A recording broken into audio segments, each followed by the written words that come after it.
So Costas, the key for companies to be successful is to be continually innovating and to be able to be innovative. Mm-hmm.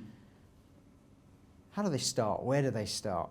Most companies just don't have a clue when I meet them. I think the key to starting is, first of all, starting.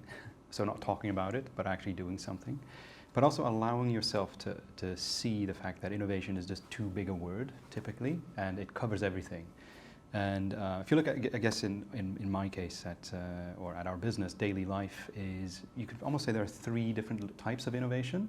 There's what we would call incremental innovation, which is really just making small tweaks, bringing new news to your customers. There is what we would call stretched innovation, which is taking, for example, an existing product and see if you can position it and make it interesting for a whole new target audience. And then there's the game-changing innovation, which you tend to only do when you really need to, which probably means throwing everything up into the air and see sort of where the pieces fall and create something which is truly dramatically new. I think the problem is many companies get blinded by game-changing innovation, thinking that's the only way to innovate, mm-hmm. and you have to really do literally clean slate on everything. But if you're running a multi-billion-dollar business, you don't want clean slate on anything. You want to use the assets you have, you want to use the products and the portfolios you have, and then maybe make smaller changes, make better use of that. But that in itself is also innovation.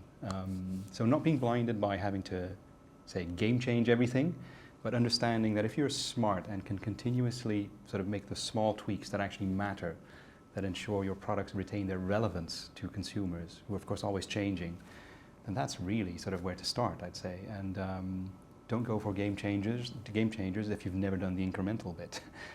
Say, work your way up.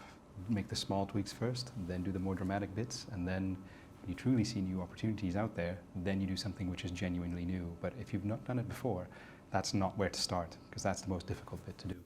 And I'm interested in incremental changes because that's got to be built into a process, hasn't it? That's got to be a company that is continually reevaluating, reassessing, Absolutely. And looking at those things.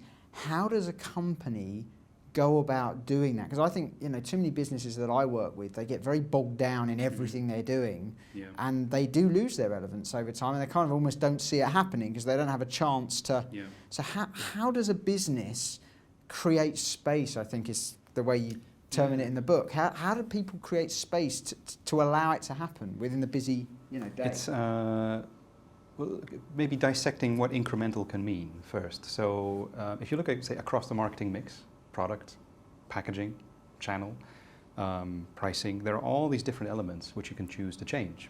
And when I refer to incremental innovation, I mean that really means just changing only one thing, which means all the other bits stay the same.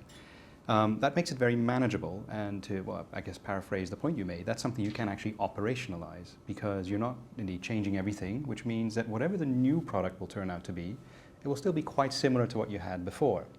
So that means you can manage it really well. It means you can plan for it, you know basically what buttons to push in order to get it off basically through the systems. But then ensuring that it happens, in the end it's all about sort of humans doing new things, and very often it comes down to, is the incentive there for them to do it? Are they being rewarded by actually continuously upgrading the products that they have?